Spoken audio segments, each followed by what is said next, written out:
Welcome to the Cryptozoology Show with your host, the Cryptozoologist. And thank you, subscribers, for the new subscribers there and all these people that put comments. I try to answer quite a few as when I can, but sometimes they come and go, sort of thing like that. But I certainly appreciate even the hilarious ones. One guy suggested possibly what kind of cracker you and I know we put across a lot of unusual theories out here and stuff like that, but there's actual, if you really analyze this and go through it, you'll see that actually the things that are proposed are really not as far-fetched, like they actually have bases behind them. Like I said, there's theory where I imagine that a black hole in the sky, that it must work this way and that, but I mean, I'm not really there and I can't actually do that. And nobody's actually witnessing how it works. So that's theoretical. But then there's theory in the sense that you have, you need an explanation, and it can't be all the boogeyman when you find physical evidence on the ground of giant footprints and all these kinds of things. These are corroborating things that add to the theory to make it sound, right? So even if they sound crazy, some of them, they actually have bases behind them where they could be theoretically feasible, right? And that's sort of the difference between the regular sort of imaginary Darwinism thing where, again, there is no example on this planet where a hippo turned into Godzilla or any of these sorts of stuff. The same families from dogs, there's many zillion kinds of different sort of species of wolf-like dogs out there. In fact, we cover a few on this show and stuff like that, and we're going to be covering werewolves, right, and this sort of thing, but that doesn't, none of the wolves are going to change into sort of a hippopotamus, right? Like, so there's at least no proof of this anyways. And even if any of these things are right or wrong, it's irrelevant. All of these creatures could exist in the feasibility-wise. So no matter who's right, whether the Earth is millions of years old or billions or trillions or it's only thousands of years old, it's irrelevant. And the same thing with dinosaurs. There's living dinosaurs, tons of them, so if some survived through it, others could have done the same, and that's why there is these odd things seen out there. There is other things out there that we just haven't caught yet that are either too large, they're not sort of suitable to catch easy, they live in strange locations, and they have cryptic-like sort of habits. And we're going to cover about this wild human thing again, where I'm going to give you some stories that'll blow your mind. They're fascinating. I forgot about this old article that somebody gave me when I was a kid that was written way before that in McLean's article and stuff. And this guy has some interesting stories in there that we'll cover after. But the werewolves we're going to be talking about this time here and stuff is a little bit different. I'm not going to be covering too much of the, I'm going to cover one nutcase that's a real wild character, this lady. But the rest of them are more sort of like more werewolves where it's not a human turning into a wolf, and this just seems to be like either gigantic sized wolves, some kind of hyena-like monsters, these kinds of stuff, and some bizarre early sort of Bigfoot chupacabra-like monsters that are similar to this werewolf sort of phenomena. And these sorts of stuff. We're going to cover some bizarre early sort of weird cryptids, some other little funny ones, and some fun stories that I put in here mixed in with different old articles that I've collected over the years that I thought it'd be cute. You put in the odd advertisement or funny thing in here mixed in just to give people an idea of all the different things that people were doing back in the day, right? So include more of these in other shows. This one I didn't put too many of them, but we're going to have that and some other interesting sort of topics as we go along here that sort of be interesting. But anyways, werewolves have been reported as long as Sasquatch, as well as has some intriguing evidence for them that cannot be easily ignored. Men turning into a werewolf is unlikely, to say the least, but a giant wolf-like creature or wild human with facial deformities is plausible in the real world. Unlike a man changing into a werewolf in the supernatural world, is way less as plausible, at least to me anyway. Right? But I mean, I can't say that 100% for sure. Maybe there is witchcraft out there that can do such things, but I still don't believe that many of these sightings are actually, they are a physical sort of animal here, not something like that. So let us look at human cases as well as cryptid cases through history of the mighty Loup de Garou and Bigfoot chupacabra connection. Some adult-like and serious subjects covered of killings attributed to werewolf-like beasts that may be upsetting to some viewers, so viewer discretion is advised, right? Because there is some pretty, gruesome, like, sort of stuff that might be mentioned from time to time. And there's a little bit of... So, folks, we're starting here next with werewolves, historical to today's sightings and the Bigfoot connection. Ooh.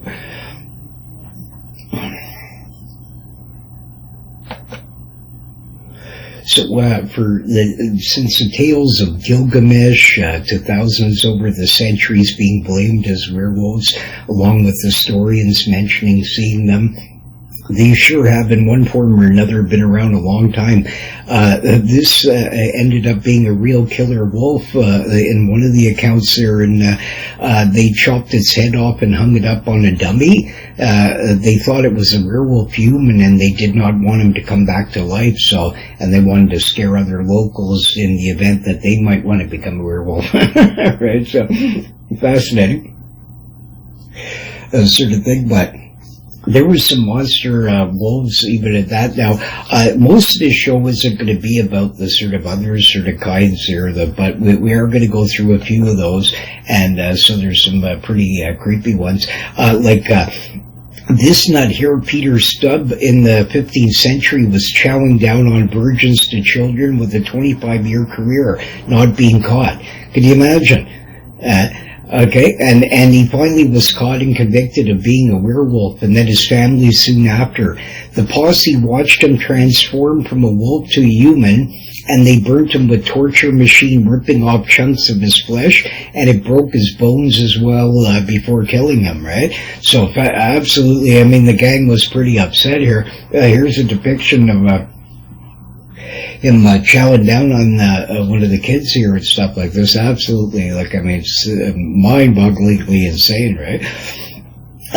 They then arrested the family, and they confessed to being werewolves and into witchcraft and all this kind of stuff, right? So, of course, the gang there was pretty peeved with them, and this guy had even been killing like full-grown cattle and eating them and stuff, and so pretty wild sort of thing. I mean, absolutely disgusting.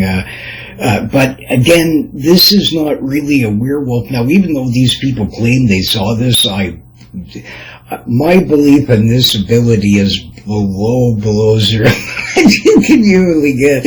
However, I have interviewed enough people and seen enough strange things, including finding the most bizarrest set of tracks I have ever run across in my entire life that really are weird, that we'll cover later, that make me wonder that is it possible that there is actually either a couple of things going on here that we're going to cover, but that there is some actual reality to werewolves, sort of thing, and it's not only the Bray Road beast that's floating around. There's all kinds of it, right? In our region here, I'm going to cover that. We had werewolves quite common, especially in the 17th century and stuff like that. But anyways, absolutely, like the weirdest sort of stuff you could possibly imagine, where how, like, this would occur, but a lot of them believed they were sort of vampires or werewolves and stuff, and they would get in pelts and start biting people and sort of being crazy and ripping them apart and doing weird stuff, right? So pretty out there, like, I mean, you gotta admit, I mean, sort of scary, but this is people with mental illnesses and stuff like this, and certainly some of these deaths and things that we're going to cover here, it cannot be contributed to this sort of thing, right? So, yes, there's those kind of werewolves, but they weren't really where this started from. The original stuff, mostly from what I can find, is of giant sort of dire wolf-like, sort of wolf-like creatures here, and so we're going to cover a lot of that sort of stuff. But anyways, but next we're going to cover this wild character here. This nut, Sonora Carmen from Mexico City, killed 2 children, at least known, and likely 16 others, and was a real werewolf-like woman. Okay, so her full name was Sonora Carmen Matamora de Tejeda. This is right. So in 1944, local authorities raided her place after tips from a father of one of the victims missing, and they found on her property an altar where she was sacrificing animals and children. So pretty gruesome there. And investigators were sent from the States to see this baffling case that these people were experts on the occult-like crimes and habits of occults, so they decided to bring them in to, find out what was, because this was too mysterious sort of stuff for them, and they never had seen anything like this. The local police arrested her for holding a nude virgin in chains, and disciplining her day and night, as well as for keeping her in slavery. But after investigating the home, they found an altar, and then they decided to bring in these experts. So there she is on the left there. Isn't she a friendly sort of looking character, right? And here was the poor virgin in chains there down in the basement, right? So pretty wild. So anyways, enough to give you the heebie-jeebies there. Like, but here's basically what had happened is that 16 children mysteriously vanished from the area over a few years, and they found 2 children's remains with black magic-like items and witchcraft-like paraphernalia was found near her altar. They described her as being arrogant and brightly garbed, just in case if you're sort of, because they don't use a word like that much in these days, but it just means like dressed, like brightly dressed. Okay, and once a handsome woman. Ooh. Can you imagine? This was their polite way of saying, she was pretty stern there. So, but, this poor virgin was held for 2 years by this werewolf lady. She was 16 and vanished from the town one day. Her name was Soledad Perez Salina. So, so the poor young lady here, I mean, she was just a young kid, and this lunatic grabbed her, right? So, the girl was described as a pretty 16-year-old slim girl. And once this nut was arrested, the locals came with weapons to lynch her while she was in jail. And they knew likely what had happened to their kids because of all these kids that went missing over the few years, right? The father had contacted authorities getting a tip his daughter was seen with this nut at a Catholic mass. The power of prayer must have worked. They found the poor virgin later after getting police to break in, and she was chained to the wall of this nut's basement. And, so here she says, I like to spank and bite the virgins.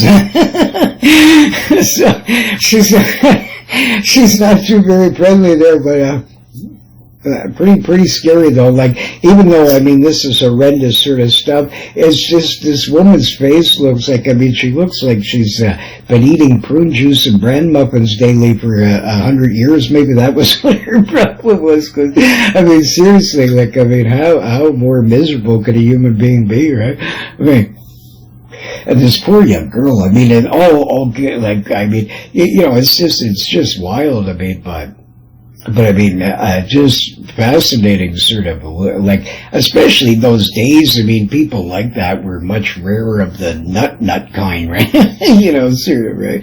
But I mean, wow, like, I mean, that's pretty wild, man. Anyways, and then but here's some more about her there. So, when released, she was brought to the hospital, okay, and the nun nurses found her with bite marks all over her body, as well as signs of whipping and other marks.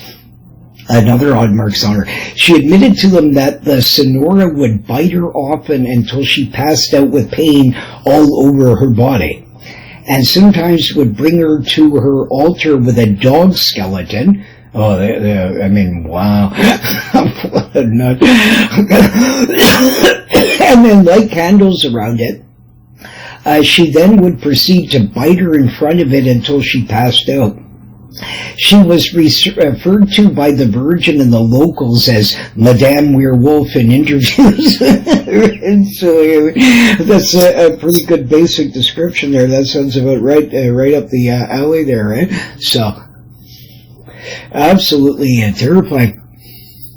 What a nutcase, eh? Like, I mean, really, wow. I mean, that's just astonishing that somebody, especially in those eras, I mean, God, this lady could have been out every night boogieing on down in the local things. People used to get all dressed up back then. They'd have these wild booze-a-thons, and I don't know, Sammy Davis Jr. and all the gang was sleeping around.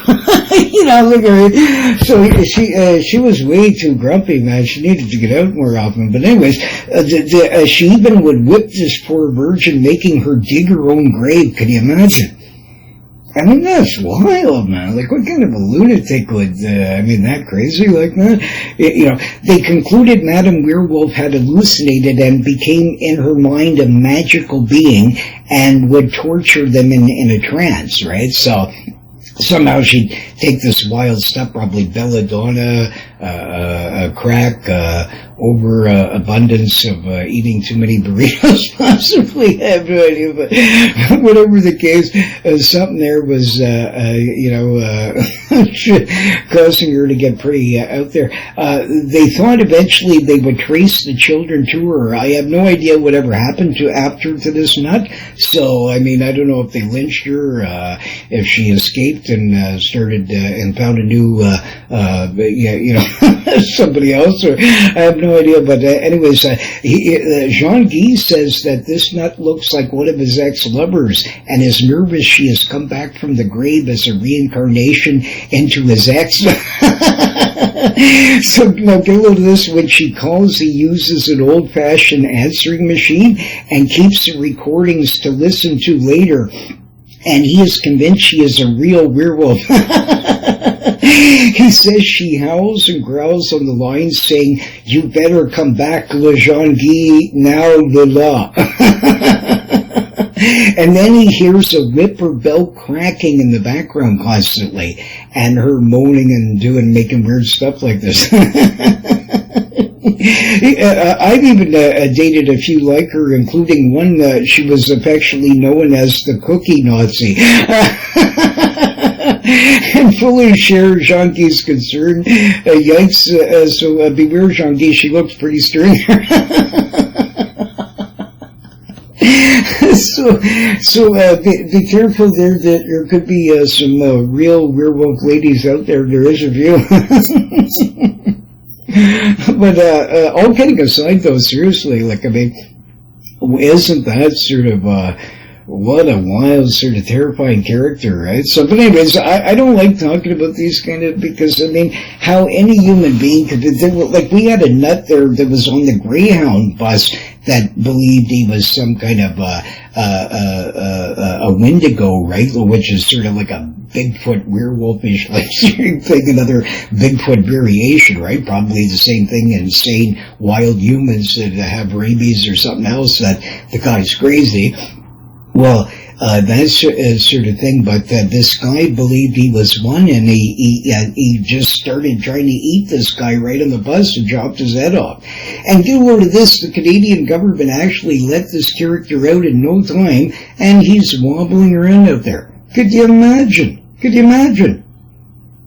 And they believe that he's mysteriously cured. Listen, any person that starts eating somebody on a bus, man, I understand there's problems there, and I understand they need to be dealt with differently than a regular criminal, let's say, whenever, but there needs to be a compromise of safety zone here, like that sort of thing, where they're not ostracized or tortured or whatever, but, yeah, you know what I mean, people are guaranteed safe, because you don't know this guy, just because some psychiatrists, I mean, I've listened to psychiatrists stuff change I like reading all these funny new theories that they have, so I pick them apart, and I find them hilarious. Like, they repeat the same stuff that previous guys did in the past every so often, because they can't think up anything new. And, of course, each group is going to change their opinion slightly from the previous ones, because they want to sound different. They want to be the one getting the lecture. They want to be the one that's fully right this time, and the better pitching story you can give, the better. I mean, this, you know, this... everything from the spanking stuff to you know what I mean, allow the kid to run the roost and all this kind of stuff. There's all these weird things that they pitch that really cannot work on any individuals completely. It's just a portion of them, and then when these things don't work, then other requirements need to sort of be invented, right? but they're not, and people just do as they wish in today's sort of society, and this is, it is a problem. Right? Because I mean, it's creating a sort of an atmosphere that can be quite difficult for a lot of sort of people, right? And stuff like this, because people are not used to being said no to. So all of a sudden this kid gets everything that he wishes and wants 24 hours a day from the parent. Then all of a sudden the real world pops on them, and then, well, what do you mean my boss won't allow me to sit all day and play a Nintendo? Right? And I've seen this with my own eyes, watch this sort of stuff. I even watched one girl, she smashed a phone right in the ground because she didn't like the color of it. She was mad that her parents bought her this iPhone with a certain color, so she smashed it and she said, oh, well, they'll get me another one.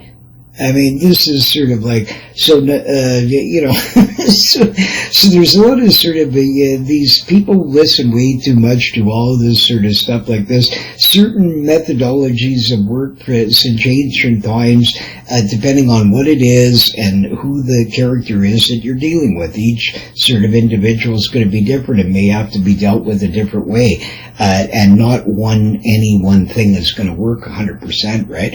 But, obviously, this lady here, she needed that, True Glow's, machine there. Big time, and this poor young lady, isn't that terrible, eh? But, well, at least, thank goodness she was able to escape, so, thank the power of the big boss there, because she's very lucky, man. I mean, it's lucky that, you see, in this culture, a lot of them are hugely Catholic, so this lady would have wanted to, I don't know, keep, somehow she must have convinced her one time, or something, or maybe, I don't know, for some reason, because it's really Catholic, that she would pray or something. But isn't that fascinating? So she's doing witchcraft, but also going to the local sort of church, right? So absolutely bizarre. Fascinating case anyways, but if I was Jeanguy, and I don't want Jeanguy to get attacked by this werewolf lady, because we're going to lose out on what's going on in behind the Parliament buildings, so we need to keep updated, right? So, but anyways, we'll move along. But isn't that terrifying? All serious aside, I mean, wow, man, that's pretty wild there. Update Jeanguy after I told him that it'd be interesting to hear one of his calls. I was just curious of how crazy this lady was, and he decided to generously let us listen to one of them. Apparently has another one where she's even banning them from Labatt 50. I didn't even know that was legal in Quebec. He suggests two, then I call her and try and console her and try and get her to move along with somebody else, but I'm extremely concerned she might latch on to me, and I might be like I might turn into Jeanguy here soon. so I don't think that's a good idea. Sort of thing there. But after hearing her, I wonder some of these things. Is it possibly that she's a dsonaqua, a wild woman of the woods? Stuff like this. If you're sending in a story, Jeanguy wants to know like what other people's opinions are. Is it possible that that's what she is, or she really is a werewolf? So you decide here. So hang on. I'll take a look here. See, Jeanguy said one morning going to the can after her 50th on, and her biting and disciplining Jeanguy throughout the night. He saw her in the mirror from behind. When he was coming from behind, he was going to go to the can, and he just saw her there in her full nudiness, sort of thing. And she was standing there staring in the mirror. So the description he gave, full descriptions, and Dar over time, Jeanguy finally approved this and said it was 100% of exactly what he saw. So I don't know, that kind of reminds me more of one of those dsonaqua than a werewolf, but she does claim she's a werewolf, so maybe she is one, but anyway, I'm not too sure, I'm not convinced, because these wild woods out there is, there's a lot of weird stuff going on there, but anyway, you decide here and see what you think, if this is really a dsonaqua or a werewolf, or what's really going on here, and would you like to hear more of her insane rhetoric on another show? So here's a possible only known recording.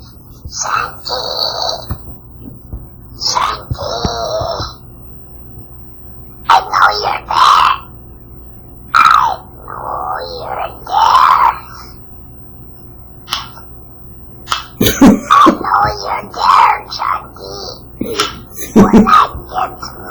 hands on you, you are going to get it real good. I'm going to discipline you. You are not going to get any more roast beef dinners on the weekend. I am going to make sure that you won't be able to sit down day and night.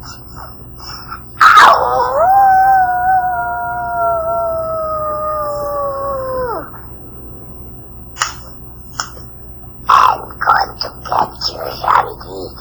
I'm so mad. You keep ignoring my phone calls. I want you. I miss you. I love you. I'm your little werewolf. You come back, please. Please, Jeanguy. Please.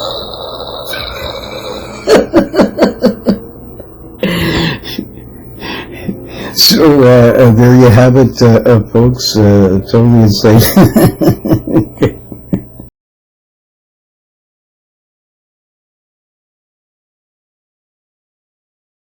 And next we'll go on to Cryptid Werewolves, the case of the beast of Quebec.Odd. I loved this case when I was a little kid. This book was written in the 60s. There was a Reader's Digest or one of those. Anyways, I still actually have the book somewhere, I believe. And it had these wonderful sort of stories all mixed in of a conglomeration of weird, sort of the strange. And it was this great big sort of book, and it had gazillions of things, and I just loved it. I mean, everything from Rasputin to what's the biggest giraffe on the planet. I mean, it had the most diverse sorts of bizarre information, and they mentioned about this beast of Quebec.Odd. So I've been fascinated by him and tried to find out any sort of research around the world ever since about this sort of thing, and fully believe that this creature was real. My belief, though, is slightly different than probably some of the other ones out there, but I think a few things occurred here. But anyways, we'll go on about it a bit here. Here's one of the only known depictions of the beast that was an actual depiction of one of the witnesses that saw it, okay? So Near the Marguerite Mountains in south-central France in the area of Gévaudan between the years of 1764 to 1767 occurred at least 100 killings. Some claim as many as over 600, seemingly by a real werewolf of some sort like cryptid. Now here's a couple of the artworks, and here's one of them there from the time from description of witnesses showed that the beast was not a typical wolf. From the descriptions and habits, it was not likely a werewolf guy in a cloak either. What possibly was this beast? So let us look at the case and the suspects for it, right? So, in 1764, the first attack happened by the beast. A maid named Marie Jeanguy was tending her cattle in the Mercier Forest. I'm not sure how you pronounce that. And the beast came out and it was going to attack her, but the bulls in her herd actually defended her by charging it. Way to go. So, like, I mean, isn't that, she was loved by her cows here that, sadly is going to become a big Rotten Ronnie's burger eventually. Sort of stuff. And, they defended her, against this werewolf monster. So, way to go. That's great. Actually, this is a side thing, but if you ever if you love different animals and all this kind of weird stuff, well, just, there is this Scottish cattle, and they are the cutest things you have ever seen in your entire life. I hung out with this one for about an hour, put my arms around him. He sat right with me and just, we wouldn't, it was, he's got giant fuzzy hairdo, and they are the cutest things I've ever seen. I mean, I just absolutely, if you want a fantastic, now you couldn't, they're no good for like milk or any kind of thing, I don't think, or meat or anything like that, but that sort of thing, so you certainly wouldn't be making any sort of a cash but they are the cutest sort of things I have ever seen in my entire life, and they're extremely smart. Like, they're friendly. They're different than some of the other cattle that where they're a bit more grumpy. Stuff. Serious thing, right? But absolutely fascinating. But anyway, so these cattle had actually defended her, so she got quite lucky there, and one of the few people that survived this sort of thing, right? So, here's an artwork showing of what she saw. So basically similar to like the other one here, except in this one they made it a little bit more wolf-like, but I don't think it was actually her that did the artwork. So, yeah, you know, but that's basically roughly about the size of this beast, right? So quite the monster. But soon next, the first successful attack was on a 14-year-old girl named Jeanguy, near area of La Jeanne, France, nearby first attack. Through the year of 65, the beast or beasts kept attacking or killing loners, herding their animals, mostly around Gévaudan. The victims killed seemed to be attacked by the throat area. Some reports seem to indicate more than one beast, and some seen children with the beast. So pretty absolutely creepy sort of stuff going on there, right? So the King of France put out a large reward for the death of the beast, and it was apparently like a gigantic sum. It would be enough to buy you all the lolly and poutine you want for the next 100 years. Sort of stuff, right? So the big King of France, they're you know, an ancient sort of Trudeau like was putting out the big cash for this beast. So of course the gang went out in droves. I mean, when you're getting offered big rewards like this, right? You know, anything will do, a guy in a pelt, a moose, whatever, right? I'm sure these guys would have shot anything that was moving, right? So, but anyways, the gang went out there, and this one guy, Jacques Porteva, ran into the beast with 7 others, and they were able to keep it in a circle and defend against the beast. The king actually gave them a reward. The king sent a Captain Dumal and his dragoons. Okay, so again, you wonder why, like, people always claim this sort of that dragons were imaginary and all this sort of stuff. Even ancient orders and stuff like this, these people, because they know that the dragon was one tough mother, some of the ones that were fought with in ancient times, and this represented the ferocity and and all this sort of stuff to it. I mean, these things are so ancient, like I said, Jonia, temples all over the world and all this kinds of stuff like that. They were simply killed out, and that's what happened. And by the time that they were still talked about for several hundred years, there was almost none left or none left at all. And except for water kinds that you would call like a water-like dragon sort of thing, but the flying sort of variety or any of the large monster ones that used to exist were long gone, and that sort of thing. So they started becoming still a memory, but still talked about, and of course maybe the odd young one that hadn't died off yet, because it sometimes take extinction hundreds of years, right? Like it would depend, and a lot of sort of stuff like that. This Black Plague time at that time, all kinds of animals started becoming weird, where there was reports of giant ones, the giant eagles and stuff coming into towns, and huge rats and all kinds of weird stuff. And this is when you start getting a lot of these dragon sightings. It could be that these creatures got pressed out of the forest from this Black Plague because the animals be dying and stuff.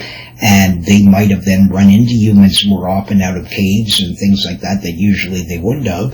And that they got killed off quicker, and they were smaller and smaller, maybe from, this Black Plague like sort of thing. Who knows? Like some kind of weird thing like that. But definitely, my next show there will go on more about some of the dragons and stuff like that. But just as a side note, just to say that, for sure that they exist. No matter what anybody claims otherwise, the amount, literally tens upon thousands of references from diaries to everything else, and this guy's telling you he's fought with this sort of thing, and you're supposed to believe that every single time this was imaginary. I mean, it's not feasible. So, but anyways, finally after about 4 months, this beast was shot, and it weighed 130 pounds, and a large female was killed after with pups. So it might have been a little family group here. Soon after, more attacks occurred, showing not likely the right wolf was killed. Finally, another monster was killed after several more deaths with a silver bullet, right? It was then stuffed and brought to a castle. Odd reports, and some said one of the beasts killed had double set of dew claws. So that's interesting. But, absolutely, these wolves were absolutely gigantic. I mean, 130 pounds, that's gigantic for a wolf. Mega size, right? This sort of thing. But here, culprits of the beast is over down. Like, what could have this beast been, right? Relic dire wolves, a hyena of some sort, possibly, now thought extinct, a bear dog-like species unknown, possibly these shoot dogs. Shoot dogs were real. Like I said, this is shocking in Sherlock Holmes there, when he wrote that a novel basing on these shoot dog reports. There's still reports of these things, but it actually is real in one event. I see a lot of people that put this on the internet. They'll cover this one as saying that it's a mythical thing, but they obviously don't know that they actually found the skeleton of it. The story's 1,000,000,000% true. The skeleton was found right on the church property. This creature's over 7 feet. Okay, giant skeleton. These guys were monsters, and these shoot dogs would hunt sometimes in little packs there. And this beast really did, when they were fighting with it, the wood was hot and everything like this, and his paws sort of rubbed with the suit and everything, made a burn-like mark there. But he didn't really, not a devil-like thing. It was done because of them fighting with it, with the thing. But it's all true, and the scratch marks are still in the door. These shoot dogs were some kind of a wolf-like cross of some kind of strange thing, but they actually existed in real monsters. I mean, 7 feet is gigantic, right? And so can you imagine in these English little towns that there was little groups of these dudes, and they'd come out, and that's why some of these kids and adults would go missing sometimes and stuff like this. So it is possible that some of these shoot dogs actually were also in sort of France. So that's another feasible one that sort of fits in the sort of description of the thing to a certain degree and stuff like that. But you can actually, the skeleton is there. There's photos of it and all kinds of stuff that you can go look at. So people keep saying that was some kind of mythical story. It's not. It's actually 100% correct. And but another one, possibly the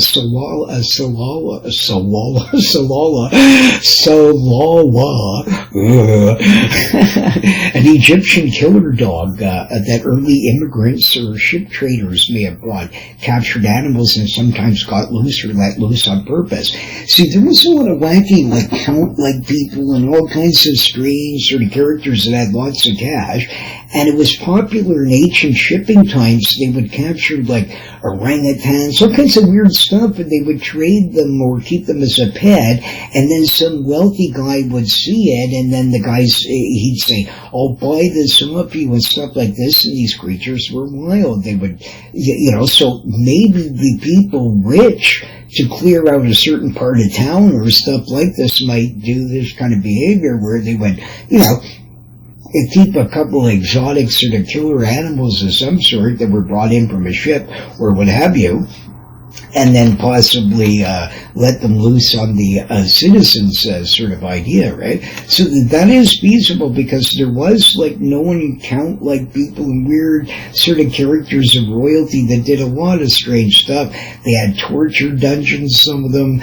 There was one, this queen, she would bathe in the blood of virgins, and she would, rape all these different women and then sort of take baths in their blood and stuff like this. She was insane, right? There was a lot of sort of crazy wackos back in those days, and because they did sort of trading with different sorts of stuff, they were business-like people. Some of these sort of pets might have been imported where they were exotic animals, and these guys knew that these wealthy people, by the first time when you first start trading with them, you happen to have this pet orangutan that you like, that you found in the jungle somewhere when you were trading or whatever. Well, you see now this guy's willing to pay you a fortune for it. You can now start putting this as part of your sort of collective sort of stuff that you're going to use as bartering for trading and what have you, right? So, I could see that, and these wealthy nuts might not like that the peasants are all nearby or whatever, or maybe to get rid of rival farmers and buy up the land cheap, all this kind of weird stuff, like some kind of funny thing like that. Because what I find weird about it is that they don't mention this, but many towns around Jeanguy, there were similar murders that actually occurred for decades still, right? And each time they did kill a monster sort of wolf-like creature here and there, and then the killings seemed to stop around the spot. But it seems like either there was a sort of small population of giant dire wolf-like sort of things here, or possibly some now extinct bear dog, or some kind of weird thing like that would fit that sort of a thing, because there's still reports you get from like northern Canada all the way to Russia, right? And I'll show you a picture later of a giant Russian wolf that'll blow your friggin' mind, man. This guy is a monster. He's fitting right in with the picture of this dude down here. Look at the size of this behemoth. That is a werewolf. Right? That's the entire wolf-like thing, and that's another very feasibility is that, of course, as usual, forget about when you believe they died out with your fossilized stuff that isn't proven. Like I said, it's very feasible that, especially since they're a much more a creature, like in the science world, thousands of years is to them like a blink of a second. So that's very, the difference isn't the same trying to say something that should have died out 60 million years ago. It's a lot more plausible if you haven't found a fossil in 5,000 years that one would exist over the millions of years, one in their mind. At least most of the ones I've ever sort of dealt with. So, that's sort of a thing like that. So it's extremely feasible that they wouldn't have found, fossils of a newer sort of one like this. In early times, the Romans also might have brought over also kinds of things like hyenas, So some of them might have survived. Like you got I don't know, like a Roman group there, and they're unga bunga wunga, and they're all fighting out in the middle of the things through England and all these places. So then all of a sudden, this gang gets killed off. The beasts that the guy had as pets now are running free, loose out, and because they were all together, there might be enough of them to have a little breeding group there, and then you could keep this sort of thing going, right? So it's feasible that any of these kinds of sort of solutions, possible, like a Nandi bear-like sort of a creature, that possibly some other kind of weird thing, that it's possible again that early traders might have even gotten what we consider cryptids of today, but maybe were way more common at a certain point in this planet, right? Sort of thing, that they would have been sort of brought over somehow, or somehow got over, right? Through some kind of other methodology, right? Or some kind of like, there's many feasibilities here of this sort of like, dire wolfish to sort of hyena-like thing, where it could have even been a species of hyena that still was sort of here, sort of in the European sort of place at the time, that might have even been unknown, or maybe they never found this fossil of this particular kind yet. Whatever, right? There's a lot of scenarios, whatever it could have been, but for sure it was not a guy in a suit or any of this kinds of stuff like that, right? So that's all I can tell you about that, but absolutely interesting. But next we're going to go on about this is a real wild one. This is a chupacabra vampire Bigfoot guy. Right? So this guy's right out there. So out of the wilds of woods, this isn't a newspaper article, okay? Out of the wilds of Montana, a vampire wild man that seeks out livestock prey and then sucks the blood out of the cattle, especially the calves. The strange being does not lacerate its victims, he just sucks their blood out. So, and here's a depiction of him. So he's a typical Bigfoot wild sort of man here. And even odder, he is thought to be a relative of a local man, one some people suspected, as well as an insane lunatic. Right? I agree with that. They have found even full-grown steers with him just biting in their necks, slicing their throats, and not disturbing them except drinking their blood. He is described as over 6 feet tall and entirely naked and dark-colored. So there he is, and so a cowboy was attacked by him from behind by this hairy beast man while waiting for other cowboys to arrive.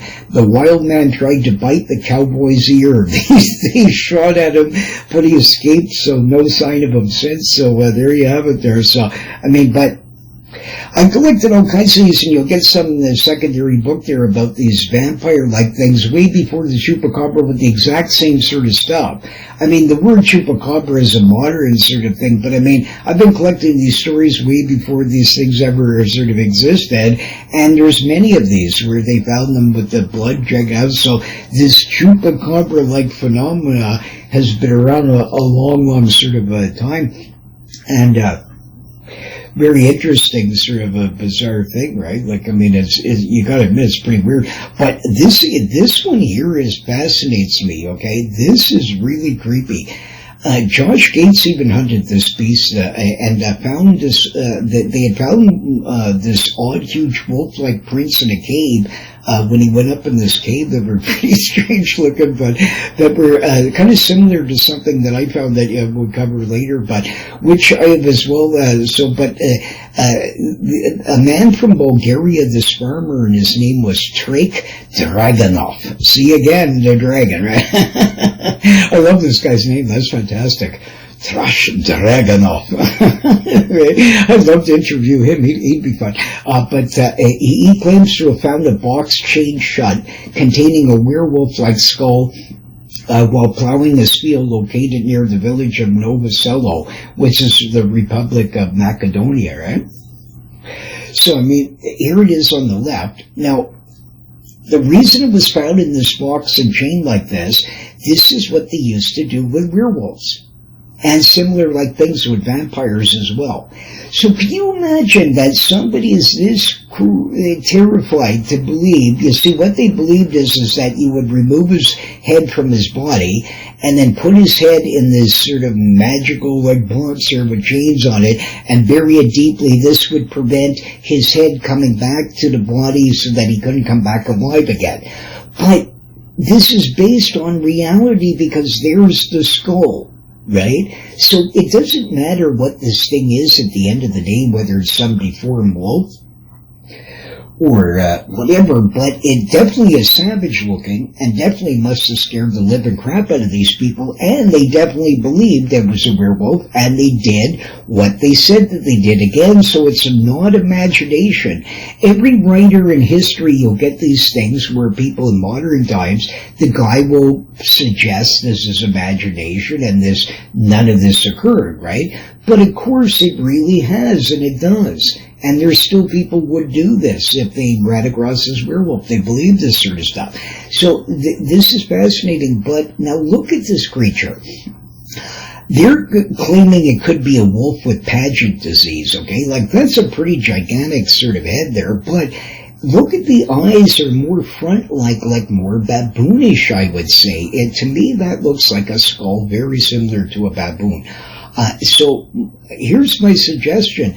What if in ancient times the same thing, these Romans covered a lot of the world, they almost ran the whole planet, right, at one time or another, and they were known to have sort of pets like this of different sort of creatures, from dragons to all kinds of weird stuff that was recorded that they would travel with. And it could be that some of these things sort of escaped in ancient times, and there was enough of them possibly, like, I don't know, let's say he's got 10 baboon-like sort of dudes with him, or whatever, or some other species that may be extinct now, but maybe was known back then that is baboon-like, that is werewolfish, right, sort of thing, then they escape. And then there's enough of them there to sort of make a sort of thing, and they hide up in caves like many other creatures do. They need sort of a place of shelter and all that sort of weird stuff, right? So that's very fascinating. So, but this Mr. Gandalf, he was doing research down there, and reported to had met the farmer, and the farmer showed him this creepy skull. The skull in some ways appears wolf-like in some ways, but I still say, like I said, to me it looks much more like a baboon sort of a thing. But I don't believe the Paget disease theory. I'll show you wolves coming up here where they don't have that, and sort of like this, they're just gigantic wolves. There's nothing wrong with them, sort of thing like that. And the face, the eye sockets seem to be in the wrong sort of position a little bit for that. But it's certainly, if you had in your culture only wolves, and these sort of warring sort of people that come from Romans to whomever that might have carried such creatures with them as some kind of thing, then some of these, if they escape, you would now relegate them to this sort of werewolf-like thing. So that's very feasible that sort of some of these survive somehow, what have you, over the ages, and sort of live in the cave systems too. So I know it could be. I mean, because all I know is that you actually have physical evidence here. I mean, the thing's right in front of you, right? That this skull was there. These people went through all that trouble, so they really fully believe in their mind that that is sort of a werewolf, right? So even if it was a wolf with Paget disease or some wacky thing, this thing must have been quite terrifying for them to sort of treat it in such a fashion, and to be that sort of like all concerned about it, right? So you're not going to do this with a regular wolf. These people see wolves. Europeans have been running into wolves and didn't get this excited most of the time, but when it's gigantic freak ones, right, or weird stuff like this, well, then their behavior might be, the attitude towards it might be different. But still, if the wolf isn't sort of looking like, Count Dracula, probably they're just going to say, wow, it's a big wolf. But this thing here looks pretty creepy. I imagine in the flesh, he might have looked pretty wild. So, I mean, but here you can actually see real sort of a physical-like thing where you do have this conundrum where certainly a werewolf-like looking thing is there, and certainly these people believe so much in it that they went through all that trouble to carve a box out and chain it and bury it and all this sort of stuff. It verifies their beliefs that they fully believe that such a thing is out there, and they're correct that there was such a thing. Whatever it was, that doesn't really mean it was a werewolf, but it means that when you're seeing this, you would relegate it to a werewolf, right? So, I mean, again, werewolves have some kind of basis here to a certain degree, right?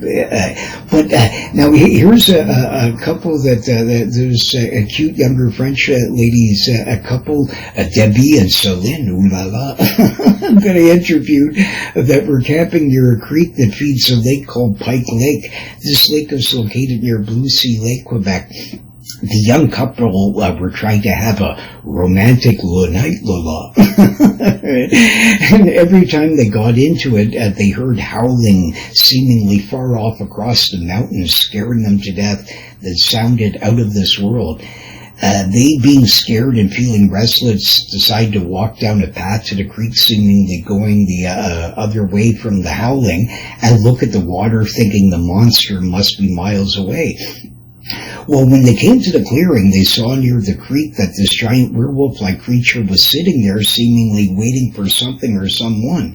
It was taller than them, yet it was sitting down possibly on a slimy rock or a log of some sort. They couldn't tell exactly what it was because it was all so darkish, and the moonlight was just sort of in the trees, was sort of blocking it a little bit in this darker spot, right? So, but absolutely, that's exactly what it looked like from their description. So, yeah, quite interesting. But anyways, they panicked and backwards slowly to the camp and backed up their tent, and they hit the road la. So the creature seemed not to notice them at all, and so was she or he waiting for their date, and who or what was doing the howling? Now, there's more to the story. There's a romantic twist to it due to the werewolf. But you can read about that in the second book. This story is fully more covered in that one. But but anyway, so the werewolf here, he was sort of, I guess, lost into something else that he was up to, right? So, or she. The next one here, a senior French couple that I had interviewed was growled at by a giant werewolf that was 8 to 10 feet tall. This occurred on a highway near Blue Sea Lake in the 1980s. The senior couple was so terrified when coming around a bend, they stopped the car with this giant beast leaped out and growled at them. He was covered with fur and had huge fangs with a pointed face like a wolf's, and he had big, creepy, slanted eyes with big, giant claws, they said, and big, pointy ears. And then jumped in one leap near across the 2-lane highway and then leaped over the guardrail to the forest. I found them to be very truthful, and I'm sure they saw something not fitting typical bear-to-wolf explanation or a man in a suit. So there's the depiction that was made of them there, and they were very French, extremely French couple. They were hard to sort of get all the sort of words from them that like it was difficult, but they were very nice enough to sort of give me a phone interview, and absolutely fascinating. So very interesting. Anyways, I fully believe 100 billion% that, and seeing their faces too, I saw them actually in another sort of thing that seeing their faces and stuff like that. These people, like, I mean, in the highest probability, they saw something there. So either, you know what I mean, we'll cover this after about this sort of Bigfoot sort of connection sort of thing, but, you know, something very strange there where they definitely saw something, right, that is not sort of suitable by a guy leaping around in a suit or any of these kinds of stuff. It seems a bit out there, but here another Gatineau Point often had sightings in early papers of Ottawa werewolves. Interestingly, My old buddy there, Jerome, saw a drunken Bigfoot near this area that I cover in another show.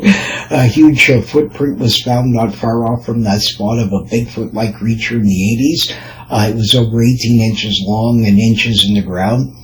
Not far from that, there, a farmer had a Sasquatch stealing his corn, and giant prints were found through his field in the 70s, with several witnesses seeing it. Most infamous of all, though, was the werewolf man seen all the time at the Parliament buildings. This guy was a wild character. One of my ancient relatives had a run-in with him, so I've known him about him since I was a kid, and I love this story. It's one of my favorite sort of ones out there. This guy was over 6 feet tall and covered in hair and a face like a werewolf. He would like to stalk before it was called Lover's Lane, waiting for couples to come down and smooch and show the ladies his equipment. so this big hairy sort of werewolf guy, this guy actually had a pointed face like a wolf, pointy sort of ears. He was completely covered from head to toe, like full of fur, right? And what he would do is on moonlit nights around the Parliament buildings there, he would go mooch gin and booze off of sort of wealthy people coming out of the Chateau Laurier big hotel there, and then he'd get all wasted and then go up onto the grass in the front of the lawn there of the Parliament buildings and rip off all of his clothes and howl at the moon.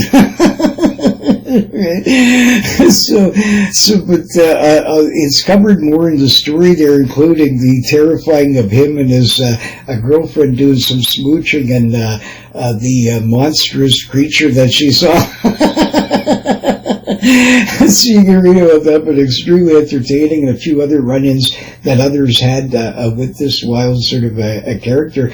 So I don't know, man. But anyways, this guy in all sort of reality was some kind of wild sort of crazy man of some sort that looked like a werewolf, acted like a werewolf, and sort of stuff like that, except he was more of just like a flasher like werewolf was with the typical kind that are wanting to bite you.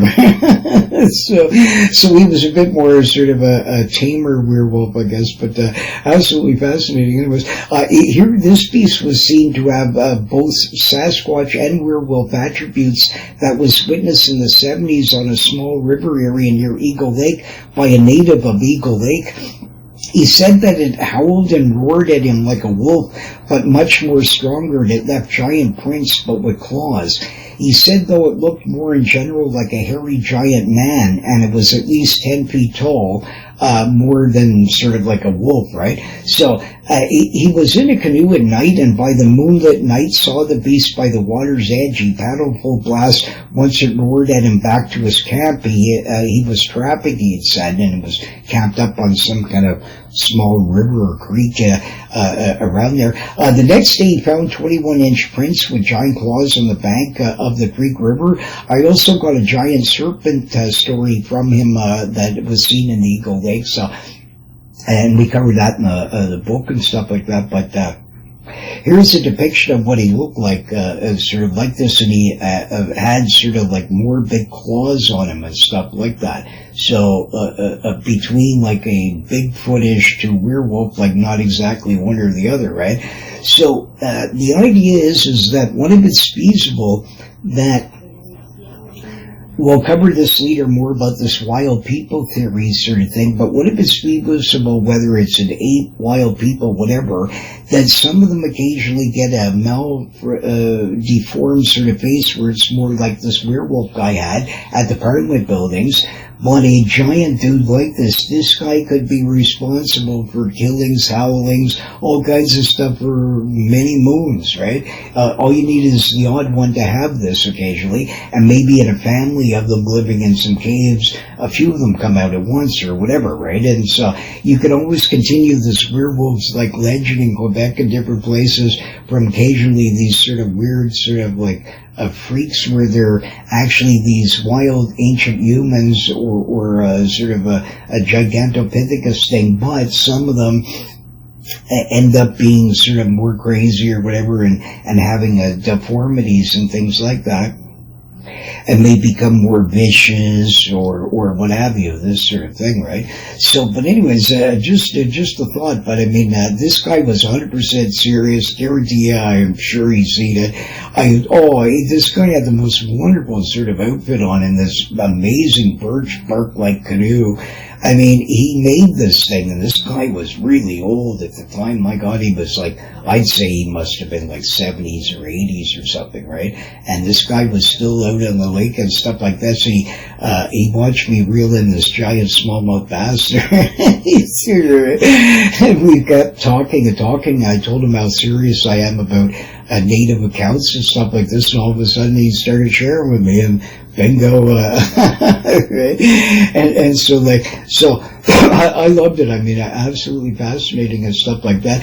On the river monster guy there, he was trying to say that he's hunting for muskies on one of them and stuff like this, and he's trying to make it sound like as if these natives are hallucinating and seeing big muskies and thinking that's a serpent. I mean, that's ridiculous. I mean, the absolutely most ridiculous explanation I could ever possibly imagine. It's just like, I mean, come on. I mean, really, these guys have been hunting giants or muskies and stuff. There's old records of native people getting pike that were like well over 5 feet long in ancient old times.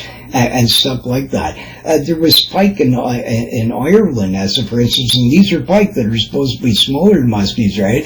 There was a pike in Ireland that it even was found killing, eating a child. I mean, it's disgusting, but I mean, there was one over 90 pounds that was killed and stuff like that. These, in ancient times, these fish got way bigger, but there's still not a serpent here. This is like 6, 7 feet long, 8 feet long. In the Otter River, there's still muskies of this sort of proportions out there, probably still in existence, the odd one, and sort of thing like that. St. Lawrence River, another sort of feasibility. Lake of the Woods, another one from time to time, a real giant shows up.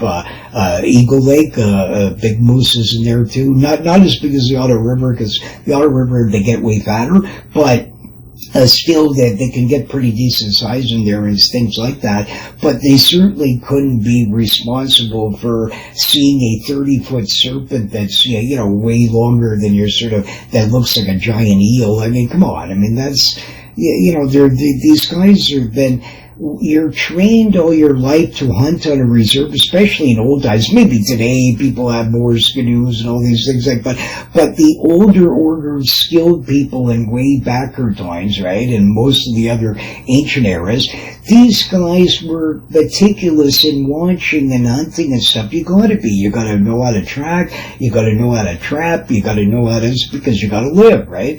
See, people don't understand this. They believe this sort of, you know what I mean, the giant meteorite and 5 zillion animals died and all this kind of stuff. There's photographs in 1 year of how many we were able to, we would make piles up to the skies of mountains of bones and stuff like this. In ancient times, they didn't have freezers and all kinds of stuff, so no matter what area you go by, you would then could completely clean it out quite quickly, and extinction can happen way faster than in today's times, because we don't need this stuff as much. So it's only more recreational, like hunting and stuff like this. But in ancient times, these guys, there is no hunting laws. You got to eat. So you go out, and there's no freezer to keep this sort of stuff, and you sort of got to keep getting a supply. So can you imagine unicorns that are rare in the first place, as for instance, or any sort of creature like this? They would be sort of hunted in ancient times. The Mongols talk about they used to hunt them all the time, the wild men, and they would shoot them and stuff like this, and they were common then. But then they started getting rarer. Same sort of thing. So even wild men, it doesn't matter what it is, all this sort of stuff, this is how extinction happens in a real way. This is what really happened, is humans killed most of these things off, and a few cataclysms out there that were mixed in amongst it, but not the way that it's portrayed. It probably happened thousands of years ago, a lot of this sort of stuff. But whatever the case, it doesn't matter. At the end of the day, after these sort of cataclysms, wild humans may have been gotten trapped in cave systems where even if there was floods or all kinds of weird stuff, a lot of them could have survived. They would have lost the regular riding abilities, all this kinds of stuff over time. They become more cannibal, more macho, more everything, more hairy, more to fit the environment. And certain groups could continue on for ages to come. Other places in smaller villages, areas where there's only a few of them, they could have went extinct, and that's why you only get reports up to a certain century and then not much after that. And all these kinds of variations would have occurred, right? But it could be that some of them were born with these weird sort of lichen-like sort of faces to them and could be responsible to a certain degree of some of these werewolf-like sort of sightings that has been done over the ages. And we'll show you a few on film here after that are fascinating, that fit sort of this theory to a degree. But look at this next. Look at the size of this monster from Russia. And this guy here, wasn't he adorable? That is the most cutest sort of monster wolf. I would love to pet that thing. Oh my God. I'd be scared of him. I must admit, but isn't he a beautiful? How could anybody shoot that? I mean, it'd be different. I understand if he's got rabies or whatever, but I mean, wow. I mean, what a beautiful creature. But thank goodness this one here, he's like a sort of a big pet, right? So him and this guy are buddies there. What a great buddy to have. Look at the size of this behemoth. I mean, that is just, this guy is astounding. So he would definitely fit in the sort of monster, dire wolfish like sort of thing where he's so big that he's beyond the belief of what people would believe regular wolves could get. But you get these reports all over the place from Alaska all the way to Russia, right? And, like this monster behemoth here, right? He's from Russia. It's a big giant Russian wolf. Sort of thing, but what an absolute monster. So is it possible that in these cold regions that this Wahila sort of like thing still exists, and it could be that some of these early killings and stuff like this might have been possible early relic dire wolves that still survived on to that point. So that's another sort of feasibility. Which one's the correct answer is pretty hard to know. But I do know that at least the shoot dog existed. You actually have a skeleton of them, so it proves that these giant black monster dogs would come down and sort of eat people and attack them. It proves that they existed. So if one existed, then you found a skeleton, there probably others did too, so the stories are probably true. And the same thing with these giant wolves. You can see one right here. It could be that some of these stories are true, and it could be that there actually is a small relic sort of dire wolfish like population and a few monster like dog varieties out there that could be crossbreeds or some weird thing that sort of relegate and make up the whole sort of werewolf-like sort of phenomena to a lot of it, right? Except for the odd nuts like our buddy there, Madame Burrito there. Before, oh my goodness, that lady was terrifying. But anyways, this is a real wolf where he's a nice, wonderful wolf, and look at that. Oh, isn't that something? I just love that creature. Oh my God, man, that's astounding. That's all I can say. But anyway, so giant werewolves have been shot and reported many times, including groups of them in some areas. Any of these groups getting rabies or individuals getting it, or just possibly more vicious and low on food, become human hunters. The deaths would be swift, and if in packs, could have killed numbers as reported. So here, this old ancient sort of artwork here is showing one of these people getting attacked like that. It's very possible that either that this giant gene was more common in ancient times, so let's say they weren't dire wolves or bear dogs or any of these kinds of other explanations. It could have been hyena, whatever, that there was some real monster ones still around because more food, less humans, and all that kind of stuff. But then when they started running out of food and things like that, they get desperate, they come into the more closer to a human habitat and start eating whatever's available, right? So, but I also think that some of these ones where there's like massive hundreds of killings, it seems a lot like a bit too much for just one animal or two, sort of thing like that. And I always suspected too that, could you imagine, like, let's say you're, I don't know, big Jeanguy poutine, and you got two rivals that have sell sheep on each side of you, and you know what I mean. You'd love to have their land. And you're seeing all these people being eaten constantly by this werewolf monster.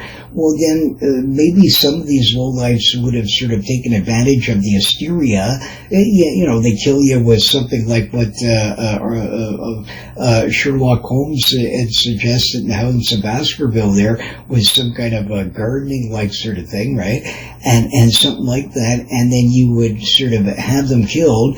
And of course, they would find the body there, and people would, with all the hysteria, and because actual many witnesses saw the beast, then they're fully going to believe it because the beast is really actually true as well.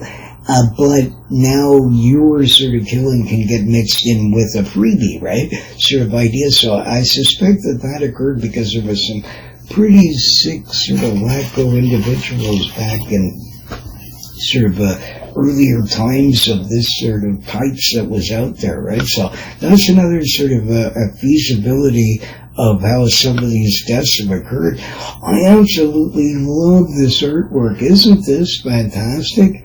Isn't that fantastic? I mean, absolutely. I just love it because, like, she's got this look at him, right? And that's the big red Riding Hood wolf there, sort of thing. But they're not showing his face, and sort of he's got this look, and the wonderful lighting and shadow and everything. That is just absolutely one of the most fantastic sort of artworks I've ever seen. It's creepy, but I just love it at the same time. That poor little girl there, hopefully the big wolf monster doesn't sort of thing, but it's absolutely, it is a wonderful sort of artwork. So when he did that, I mean, that's just fantastic. But here we'll cover some real supposed werewolf-like things. Look at this creepy one here. This kid was in a vehicle, and they stopped for a second or whatever, and this crazy thing came up, and look, he looks like he's standing right up and staring at them there. So he does look pretty werewolfish. He looks more weird than normal, as sort of a regular wolf would, and it looks like he is in a standing like position, right? So I mean, it's kind of weird. So I don't know what to think about that one, but very interesting anyway. Here's a few werewolf videos that are pretty weird.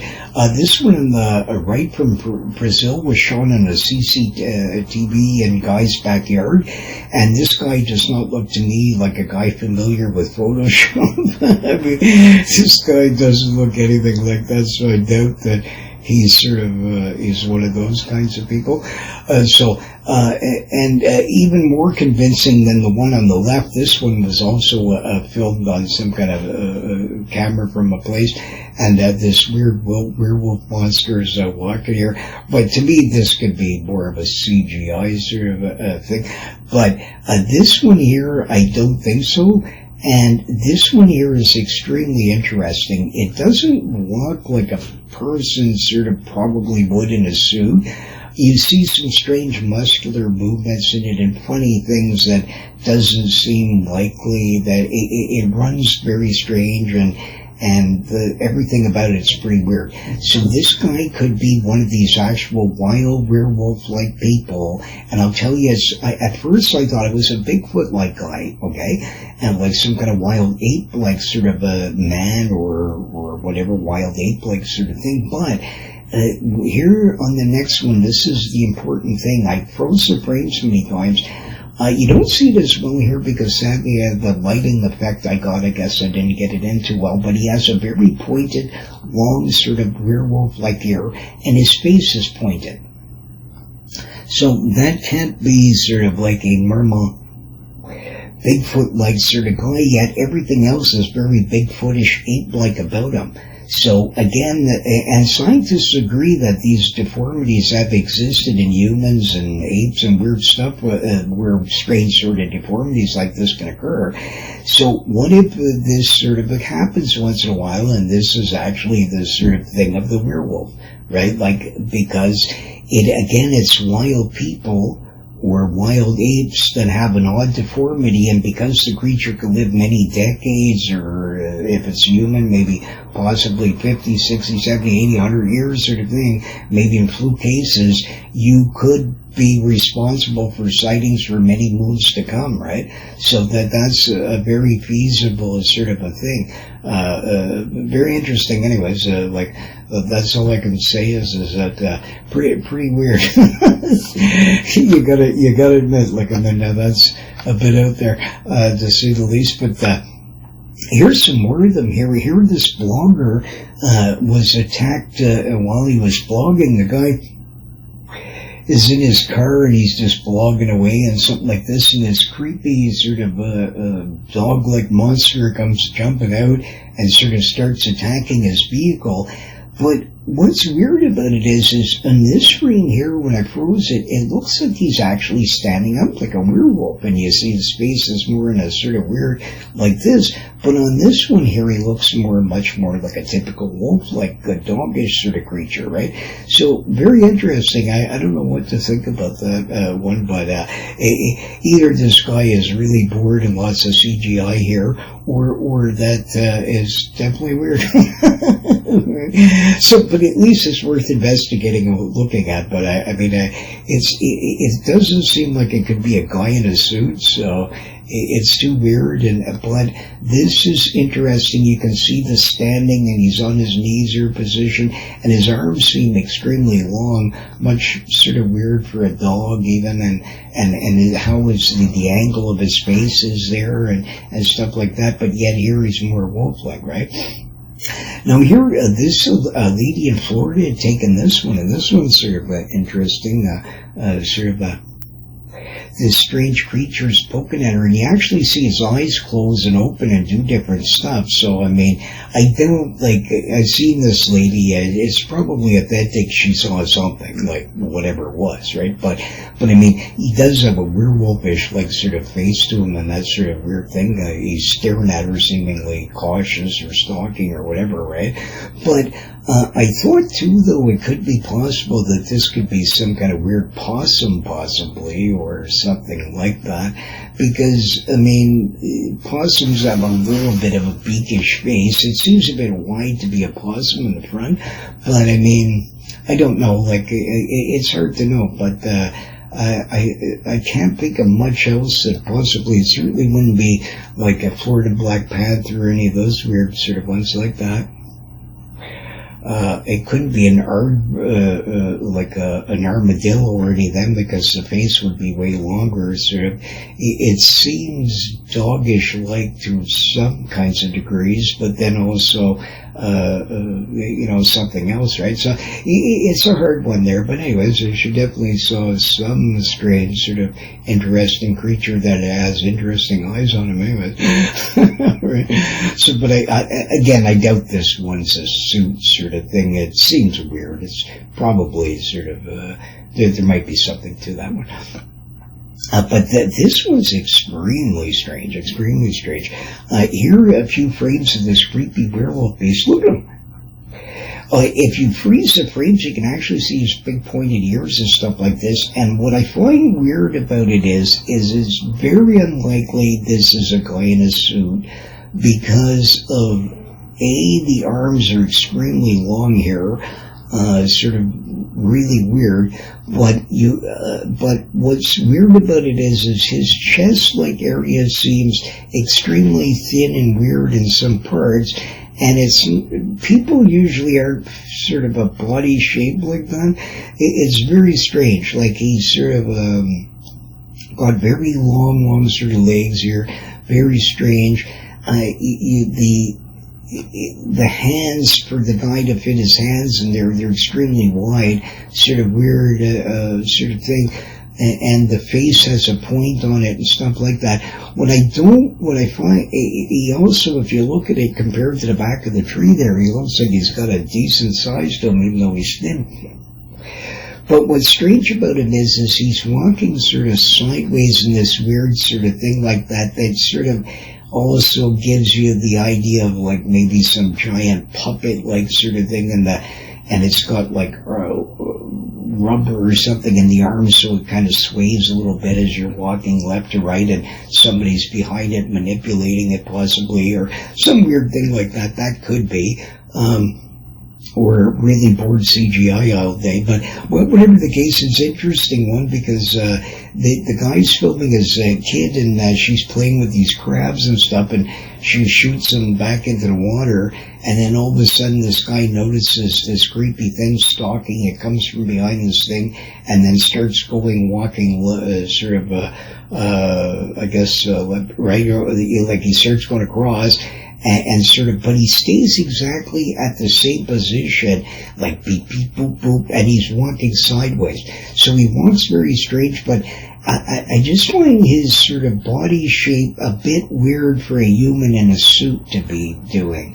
It's a bit out there, so I don't know what to think of that. So really that is a terrifying werewolf-like sort of creepy monster, which I highly doubt. For some reason this one seems to me more likely not authentic, but a few things about it is weird, so I'm not going to knock it or give it a plus. It's not, there's too many things that go both ways that sort of I don't like, so we'll just leave it on the fence. But anyways, it's quite interesting. Here, look at the claws we'll cover next here of this beast that was supposedly filmed by these sort of hunters a long time ago going through the woods, thing like that. Very extremely creepy. That one absolutely terrifying. Sort of his a face. I mean, just mind-boggling. Sort of a thing to him. Absolutely. That's one creepy sort of dude there. But here, if you see his face or look, like, I mean, it's absolutely, that's pretty sort of creepy, pretty wild teeth on that sort of thing like that. But some of the parts of the film and the way that it's filmed and the clothing looks crisp and weirdness, there's some things about it that I suspect is fraudulent. But I don't know its origin, how long it's really been around and stuff like that, and that sort of thing. So another one that'll leave sort of on the fence on it. But they went through a lot of trouble anyways to make the werewolf monster, so pretty good if it's sort of a fake one, but definitely very strange, and the teeth configuration and everything else, and the eyes on it is pretty out there. But what would corroborate it a little bit here is another film that sort of showed up that here that was supposedly found by sort of hunters dead in a stream. If you look at it here, I mean, it looks pretty creepy and very similar, like, to the beast before. Sort of the same sort of like carcass, and that does look like a dead. So I've seen many dead carcasses in streams and rivers and all kinds of stuff, and you see the bloating there, the different things. So it looks sort of quite authentic. I mean, if it was rubber and stuff, they sure went through a lot of problems for, I don't imagine much money here, so but it's some parts though is weird, but you can tell that it's quite large because there's one of the frames that shows a guy in the background sort of, and you can line it up against him, and it's quite big. So pretty huge size, I would say. So, and it certainly doesn't look like a regular wolf, and sort of more werewolfish like looking. So another interesting one out there. but now here's a real one where the guy's alive, and you can actually compare it. This was out in Saskatchewan. Is this a living representative of a dire wolf still out there? There's some of them, right? Look at the size of this behemoth compared to this pooch. I mean, this guy is atrocious size. Atrocious. He's a monster. right? And so I find that film extremely credible. It proves 100% that some giant wolf-like sort of beasts out there do exist. So, they certainly, if that guy was mean, well, he never did say what happened to his dog. I don't think anything happened to it, but from what I can tell. But nevertheless, this thing sort of, he was lucky because, this thing could have easily just bit him in half like nothing, probably. Look at the size of this monster. Really, look at his head, man. Absolutely gigantic. So he's like that gigantic wolf in Russia there, right? So it is feasible that these kind of monster ones have never been tested by scientists and stuff like this. So maybe the genes is different, that they might carry some kind of, or they could be that, let's say the dire wolf died out, but some dire wolves occasionally made it with regular wolves, and half like sort of a breed still came along, where there was enough of them around that they continued on this population to today where they're still gigantic, or that a gigantic gene comes out occasionally. It's hard to know, but people denying that giant wolves exist seems silly, because there's quite enough sort of evidence and humongous footprints and all kinds of people that have seen these things, and even stuff once in museums and stuff like that showing a titanic sort of size. Definitely a werewolf-like phenomena occurs, right? So very interesting, but here, this old drawing of tracks investigated in Manotick area found in a forest in the later 80s. They were 18.5 inches long, near 5 inches wide on average, and 2.5 inches in the ground on average. A print with an average of 72-inch strides on it. I saw the old sort of got the handwriting there on it, sort of thing. This beast may have been had killed a deer. They found a carcass dead that seemed shriveled up, and oddly not much blood around the carcass, and seemed bit its throat like a vampire with huge fang marks in its neck, and possibly drained it of its blood, as well as these creepy prints. We all could not barely make any dent into the ground, so I was jumping around and stuff like this. I was totally fascinated by the stride of this thing and the creepiness of the print. It's really weird. It was really long, sort of like that, but it seemed to have the wolfish sort of stuff and these big long claws on it, and they changed in different positions. And I know these characters, the only reason why they got me to come out is that they were out with their relative who had this stand, and they went out there and they found this sort of carcass, and it sort of creeped them out and saw these giant footprints.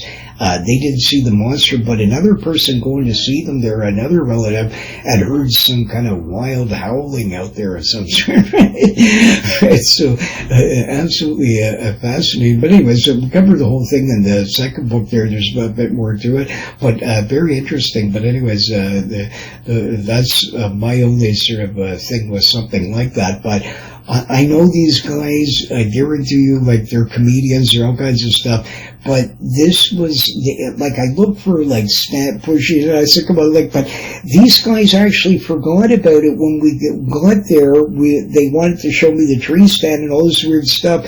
I know these characters, the first thing they would have done is tried to make sure to bring me right over there to get the action going, but they actually forgot about it. It was me that asked them about, what about these prints? And they said, like this, because they were sort of wanting to still get a deer, and they still hadn't gotten one, and this sort of thing like that. And I don't like hunting these sort of things, so it wasn't for me, and I was interested in this sort of aspect, but that's why they called me, because they just wanted to know because they knew I knew a lot about animals and that weird stuff, what this could be, right, because it sort of creeped them out.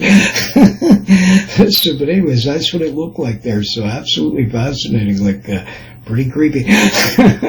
So all I know is that these guys, I know these characters, and they would have, and then seeing meeting the fellow, their older relative, and all that sort of stuff. This guy isn't as much of a comedian, and all this sort of stuff. It all added up, and sort of. So all I can say is that some kind of giant beast-like thing of some sort was going through there that was very werewolfish. bearish-like, and definitely something killed some deer in a strange sort of way. So that's all I can tell you, but very interesting.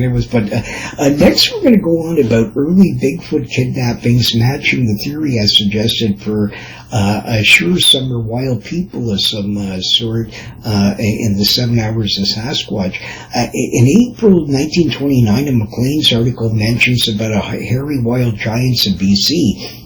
And one of the stories is of a kidnapping of a native girl by a wild man. Her story in many ways is similar to Albert Ostman and correlates exactly to this hypothesis that for sure some are wild humans that have been living since the flood, or possibly came here from the Bering Land Bridge, or even longer if the Earth is millions of years old, as they claim, in caving systems. It doesn't matter whichever way. It's all the same at the end of the day that worldwide, that it's possible that some kind of wild humans here sort of are still hiding in our caving system, some of them. And here's two stories, a few here that will sort of correlate this. One of them here, a native man named Peter Williams that was living on the Chehalis Reserve, after years of prodding, told his story to a J.W. Burns that had written the article. In May 1901, Peter had been walking at the foot of the mountain about a mile from the reserve when he heard a noise, something like a giant grunt. He then saw it. And at first he thought it was a huge bear that was crouched over a boulder about 20 to 30 feet away. He then went to shoot the beast, and it stood up and it screamed. It was not a bear, but a giant, hairy man about 6.5 feet tall. He was enraged and jumped to the ground. Peter hit the road, feeling the beast's breath right on him. He then ran faster than ever before to make it back to his canoe with the beast in close pursuit. He leaped in the canoe and then shot to the other side and kept going down the river there, and then finally made it back to his home. But the creature still jumped in the stream and started crossing, still in pursuit after him as he was paddling away. So he made it home, and after about 20 minutes being there, the giant came after he had told his wife and his kids when he got in there to sort of hide underneath the bed. This giant sort of finally came out and then started shaking sort of the building, and amazingly it held, and finally the thing after a while kept grunting and roaring and all that kind of stuff, and then it decided to finally leave, right? And so they actually had to abandon the house the next winter because it was so damaged by this sort of a beast. The next morning he had found 22-inch tracks but had narrow feet, but he had noted that it had narrow feet on it. So this is interesting here, where you have more like a typical human's foot. In this case, was this guy one of these sort of half one here, where they're running down and grabbing somebody and sort of having a child that's sort of a half and half sort of idea. So here this Peter saw this big fellow again, along with a male and female nude with another native that was smaller, not far from his original sighting, and another native saw the same large beast as Peter did, but did not have a gun on him and was chased by the beast. But then he stopped and turned around, going back into the forest. His elders said that they knew of them living in caves, and some still lived around Agassiz. Charlie Victor, a trapper native, knew of them as well, and he was in their home and even spoke to one of their women. He said they were rare by then, but he ran across them more often in earlier times. The first time he was with natives, river, and a giant. He was with these natives, and they were by the river, sort of taking a bath, and he started getting dressed, and this giant, hairy, naked man smiled at him. so fascinating. So anyways, then he went back into the forest, right? So been out there, but the next one he had shot years later. He ran into another one, and the next time he shot at a young Bigfoot near Elatsic, his dog started barking at a tree, and in a hole around the tree something yelped, and his dog drove it out and he shot it. He thought it was a bear at first and then thought he killed it. He then realized it was a furry human covered in black and woolly hair that was a white boy, between 12 to 14 years of age probably. The creature started yelping and the terror roar answer came from the forest. About a half an hour later, this vicious, giant, hairy woman came out. She was like a Negro with long, straight hair to her waist and was about 6 feet tall and very wide. She screamed at him in the Douglas tongue, saying, "You shot my friend." He explained to her, understanding and being part Douglas, that he did it by accident. She started dancing around him, chanting, and then possibly her even larger girlfriend came out with these intestines of an animal, like a large snake, around 6 feet long, whipping it to the ground, often possibly an early dawn of some sort. But all getting aside, this one, the one who spoke to him first, then pointed at him again and said he will never kill another bear, like she cursed him possibly. He said she looked like she could kill him easy and was more scary than a bear. Her girlfriend lifted the injured boy like nothing, and they left back into the woods with him.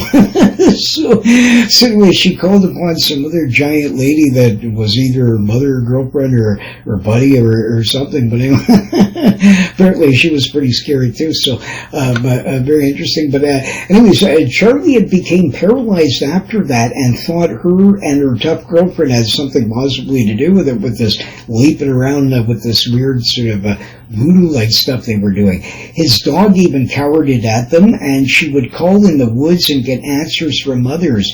And he thought he may have seen her before, the one that spoke to him about 15 years earlier in Yale, which was where the Jacko went down there. So another interesting correlation.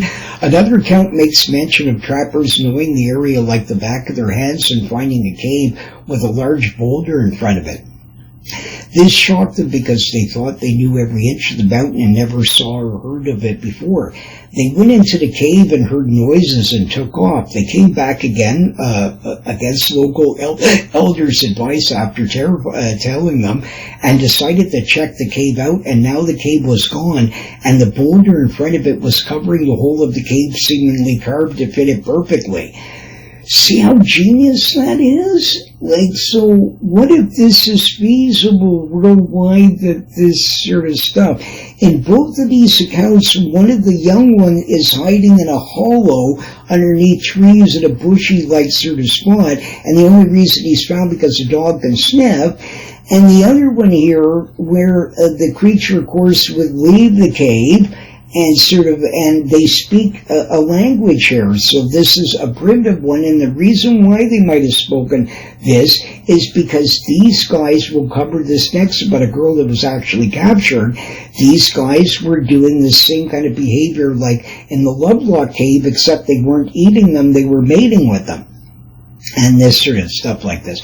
So, but see how genius that is that this early Bigfootish-like human covered with hair is now blocking sort of an entrance. So can you imagine any of us going by these things? We see a giant boulder. We're not going to spend all day each time lifting up boulders. Nobody's going to do this. They can hide for eternity under these kinds of situations. This makes perfect sense. It's human-like intelligence here. It's sort of covert-like stuff, right? Sort of thing. So,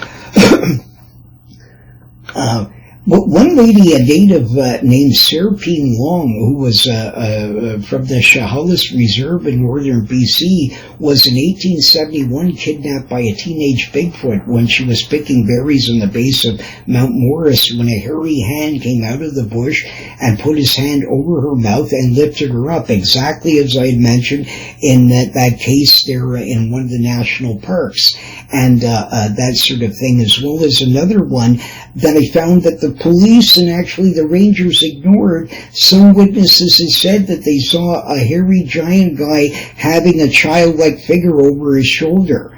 So another sort of one like this, sort of interesting sort of thing. But here's what she said. She said that this big sort of ape man grabbed her, flung her up easily over her shoulder, and used his other hand and rubbed some kind of sap on it to block her eyes so she couldn't see where they were going.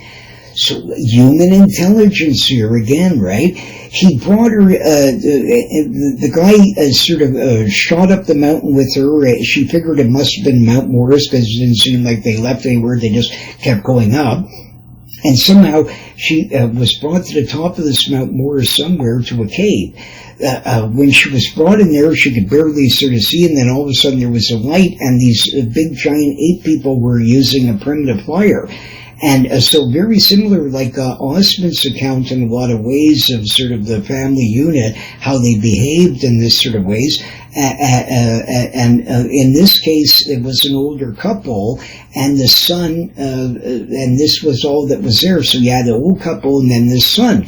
So maybe this is the last little group of them around there, and the same thing, they're desperate to continue on this sort of tribe. So Big Boy went down and looked for a sort of a native a girl, and sort of they kidnapped her. So exactly like what Osmond said, they sort of don't want you to leave and sort of start holding on to you, except these ones were a little bit less primitive, where they actually had a bit more intelligence, can use primitive fire.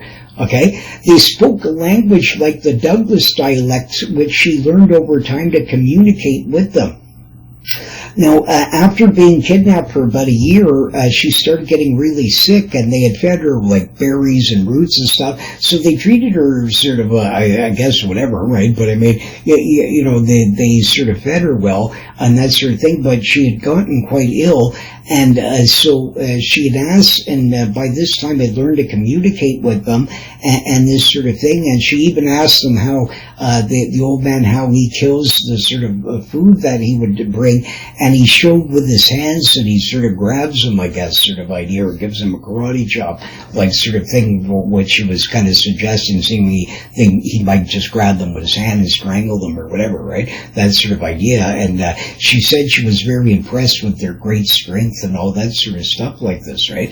So at first, explaining to them that she was really ill and she wanted to die with her people, and they got it, the son especially got angry at first like this, but they kept pleading and pleading, and then finally one day the son decided to, he put sap over her eyes again, and then brought her down to a clearing in the sort of forest right near the village, and then she started stumbling towards it, and they found her.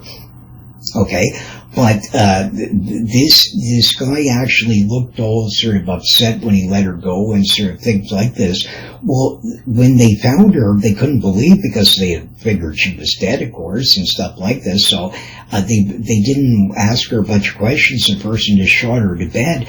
But then sadly, she had poor Sasquatchy Jr. there a few hours later, but he didn't live very long. So my wonderment is I wonder why, like, did they do something that she wouldn't have known, possibly, like, because they would have seen this, you know, apparently they described him as a hideous beast, right? So maybe, you know, they didn't say something, but maybe possibly killed him, possibly, sort of thing, or maybe he was malformed of some sort or whatever and did die of some sort. But whatever the case, I mean, there is where you got an actual ones where these are people where you got the most farthest wild sort of giant Bigfoot-like people, where they don't run into the natives and don't do this behavior. There was enough of them to keep this sort of little population going, and they're the biggest, baddest of them all. But these other ones here, where the guy says he saw narrower feet, like what this Bigfoot kid had, right? And this sort of, and different ones like this, where some of the descriptions is giving them a bit more human-like things. It could be in these cases they were more intelligent, because they grabbed a mother or whatever, right? And now they have a child. The person still kept there. So, of course, this lady's going to know her language and start teaching the child from day one. So, I mean, you can teach a chimp or anything else, all kinds of stuff. The same thing would apply, right? So, whether you think he's retarded or not, it wouldn't matter. Probably he'd be able to learn this, and some of them would pick up a dialect that would be higher than the other ones that were just in the caves. But they're still all sort of like human. right? So these are giant wild humans, and I mean, this makes sort of like a lot of sense here. So I'm hoping that some people start, maybe this, even like governments or anything, take this a little bit more serious, that these could be ancient cave people, and do we really have a right to be sort of shooting these sort of like, I mean, you know, even though they were doing some pretty bad behaviors, but I mean, you know, you're wild people up in this sort of thing, and you're last a bit of group of you, and, you know, the young caveman guy or cave lady is pretty excited, sort of thing, and they'd be stimulated like anybody else would be of a human, and probably have needs, and may, if they're desperate, if they can't find a wild person, they would do this, and yes, sometimes they're going to become more intelligent because of this. So depending on their behavior, and this then could revert back again, where then they don't find somebody to mate with the next time to grab another young girl, but a bunch of those kids that they started mating with them and had a little bit of freaks at first or whatever, but maybe they become more wild again, where they lose the sort of language, right? So this could go up and down depending on the thing, but I mean, again, it shows that in more likelihood, many of these ones we're seeing are maybe humans.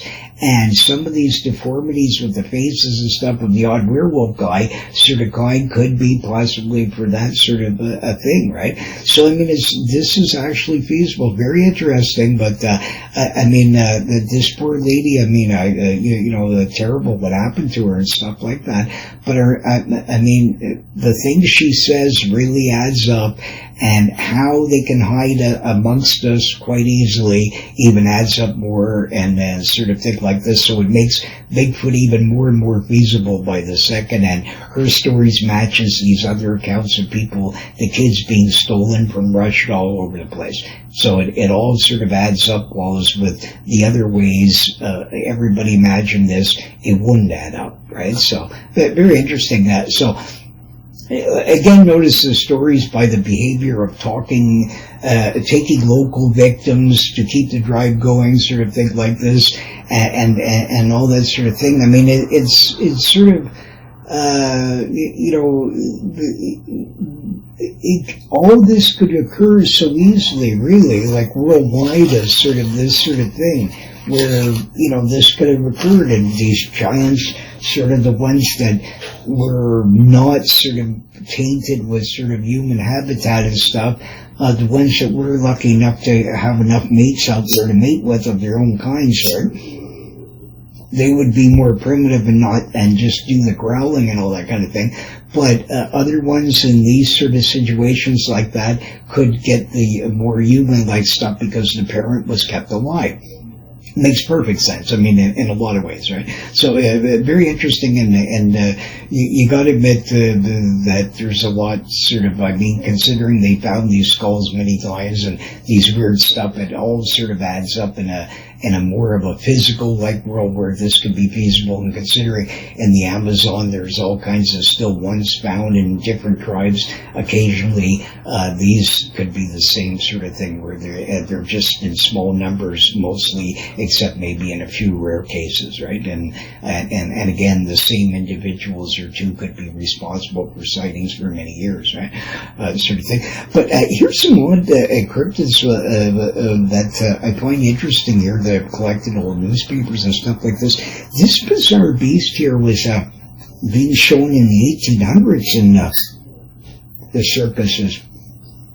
What on earth is this? I've never seen a horse like this. I mean, his face is more weird looking, sort of like llama looking-ish a little bit and stuff like this. And what's those two horn-like sort of appendages on the front of him? Is he some sort of two-horn unicorn? Is that bristles of some bizarre hair-like substance? Or, like, what? Very sort of strange. So, but it was some kind of attraction in an early circus there, like that. So, I don't know what this was. If anybody knows, or sort of thing like that, or it was just an odd sort of drawing. But this is, they were advertising this as one of the beasts being shown, right? So, absolutely fascinating in the later 1800s. So I don't know what it could be. Pretty weird. I've never seen a horse like that. So if anybody knows, it could be. Maybe it's well known, but I don't recognize any sort of horse that looks like that, and quite fascinating. Here's some other odd cryptids. This one was portrayed above in 500 BC and does not match any known species. It was dubbed the Persepolis beast, and it was presented to Ethiopian delegates in Persepolis, Iran. And here's the depiction of it, this ancient depiction. Fascinating. He sort of reminds me of a little bit of a capish giraffe, like sort of a creature, sort of like thing, right? And except lacking their features in some ways and other ways, right? So it's sort of like this mixed sort of thing, right? So what was that? I mean, I don't know of any modern reports of a creature that would match this description of a cryptid, but I mean, whatever it was certainly interesting and certainly, I believe 100%. Like they were showing, like presenting it, so it must have been rare even then. So whatever it was, they were sort of, even to them, that was more of a big treasure or whatever it was, right? But absolutely interesting, sort of early cryptid that pretty unusual, right? Like quite interesting. Here I just wanted to put in a few news clips back in the day. Here there's a Yogi Bear, like he was a bandit ripping off all these sort of people in the Yellowstone National Park there. Stuff like this. And if you've ever wondered who would win, a hyena or a polar bear in a scrap, well, there's the answer. The polar bear sadly decimated the hyena in this case here, right? So it wasn't a good scene for the poor hyena, but there you have it. So, but pretty weird. There was a lot of strange stuff in the early newspaper reports that are quite out there. Sort of very interesting. But I like these sort of older sort of artworks and stuff like this. This is great. I love this cryptid here. This one was the titan of all sort of mega spiders of France. The giant mega poutine monster. Sort of a spider.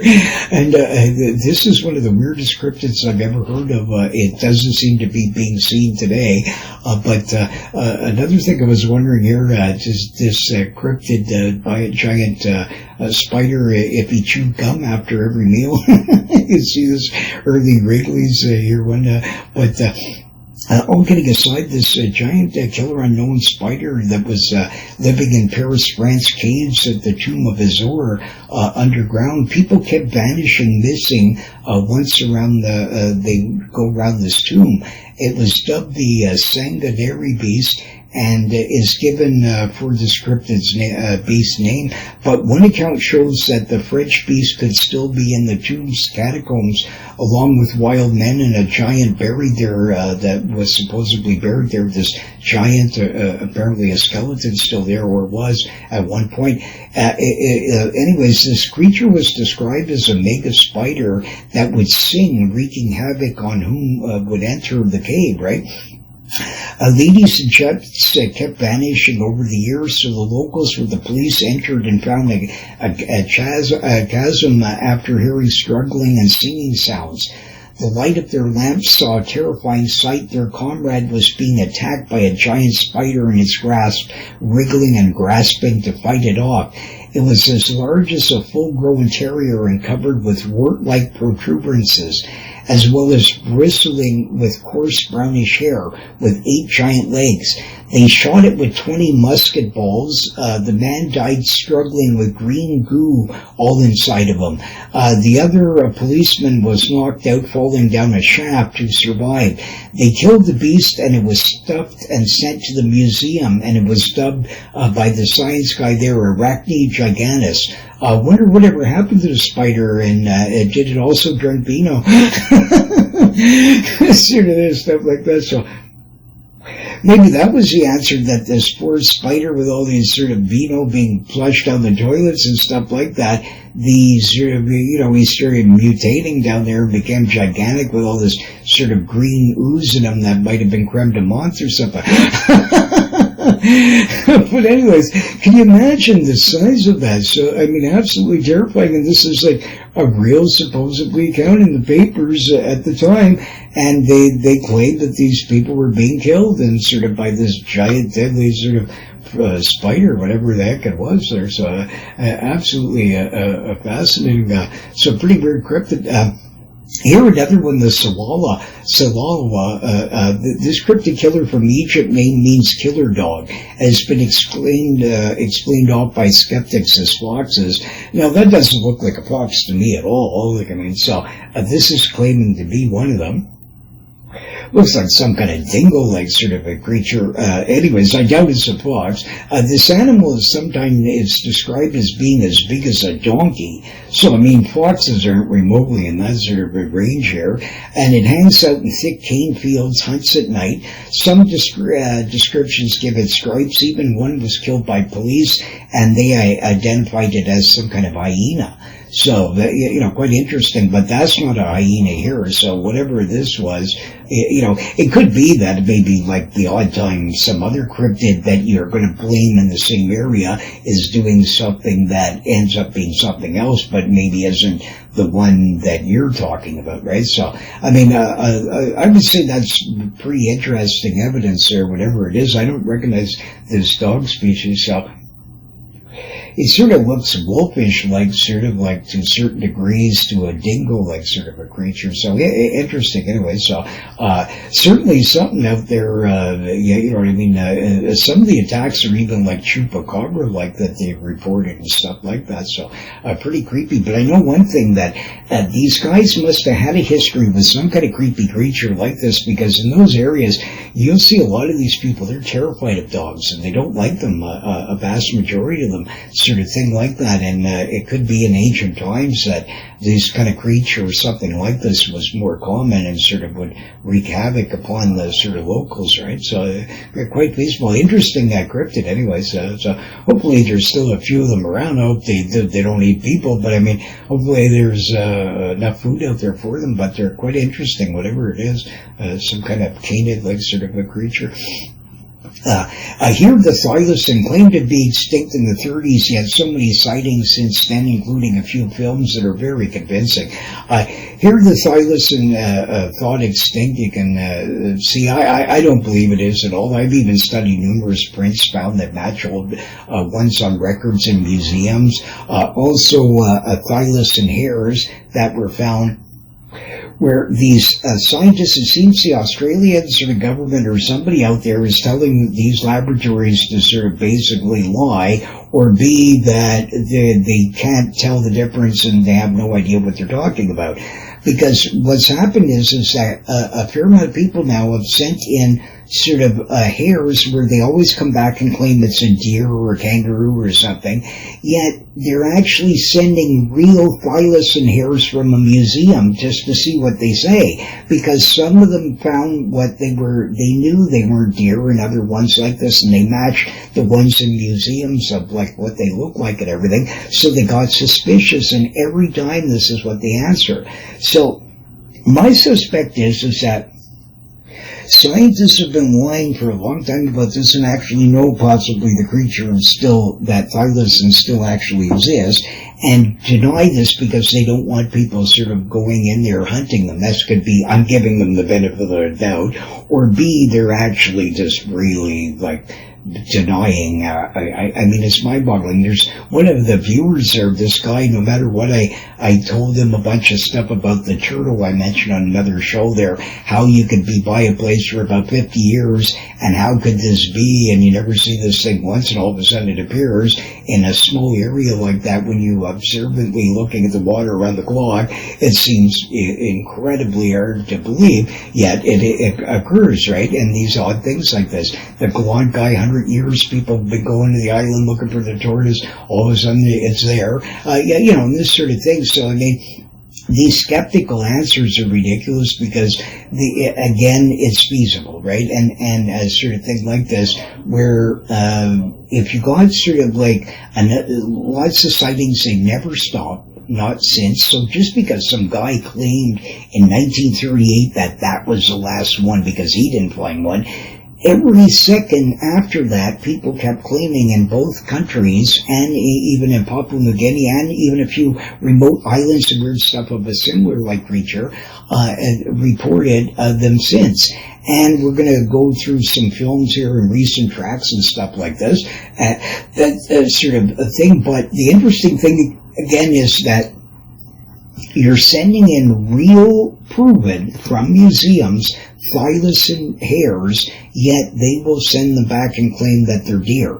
So that's very suspicious and interesting, right? Sort of a thing like this. You wonder if the same thing goes on with the Sasquatch-like phenomena, right?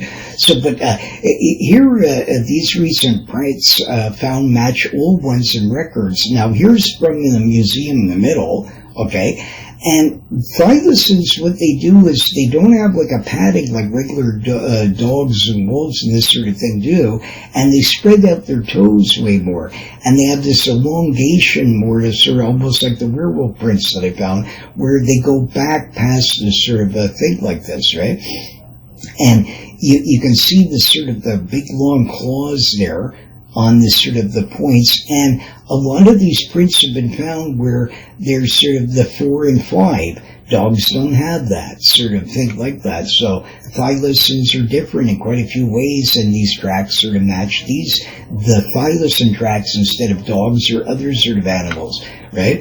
Now, here's a couple of films here that, this one was in Victoria in 2008. Now, if you look at that, and then I'll show you here later, that 100% I would be in the highest of watching every known old thylacine films and stuff like this. Some guy's claiming that some new released one there where they showed that. I saw that show years ago, and it's actually even was played on Canadian sort of broadcasts a few times of old thylacine films, and they showed that one, so it wasn't lost or anything. It was in, people still showed it on certain things like that, but maybe on the internet nobody had it for a while, but I saw that one actually before as well. This newest one that they're claiming is new, but it's actually an older sort of a one that was shown quite a few times over the years on different TV networks and stuff like that. But the thing is that thylacines do this sort of galloping, okay? Their tails, when they run, they sort of keep them up in sort of this weird long, and they have much longer tails than typical sort of dogs. And clearly in this video, this thing does everything exactly like a thylacine would do. So in 2008, that's only, 13 years ago here, that this creature was leaping around, and he matches every sort of thing of it. There's even parts here where you can see some lighter and darker, so probably that's the stripes. It's just too bad it wasn't sort of cleared up.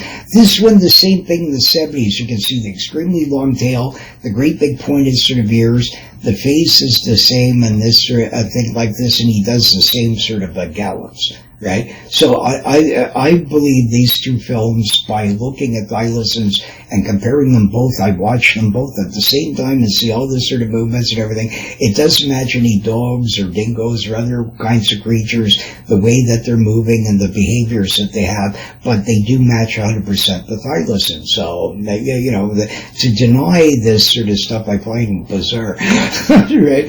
So here you can clearly see, here's one on the left, a thylacine in the... Now look at the tail position of this one here, and then the right one on the film. Look, exactly the same. See the pointed sort of, see the face, how the same face is this squarish, roundish sort of beak to it, like that, exactly the same. You can see the sort of coloration change a little bit there, the long sort of a tail standing way out and sort of at the same kind of angle. Everything's the same, with the same kind of a gallop and everything, right? So if you look at these two, now here's on the left a large sort of a dog German Shepherd-like print, okay? And you can clearly see the toes are very close together and this sort of stuff like this. But in these kinds of prints, and there's been quite a few of them fine, look at this one in the plaster cast, you see the wide toe spread and the stuff like this. And this elongation sort of in the back here and that sort of thing like this. And the 4 and 5 toes, right? Which the other ones don't. They just have this sort of like that, right? So, I mean, if you analyze this to keep denying. There was even a skull found that sort of matches the thylacine skull that these guys had filmed and stuff like that. So to say that there's no evidence for it, I mean, is a bit out there when you got actual real hairs.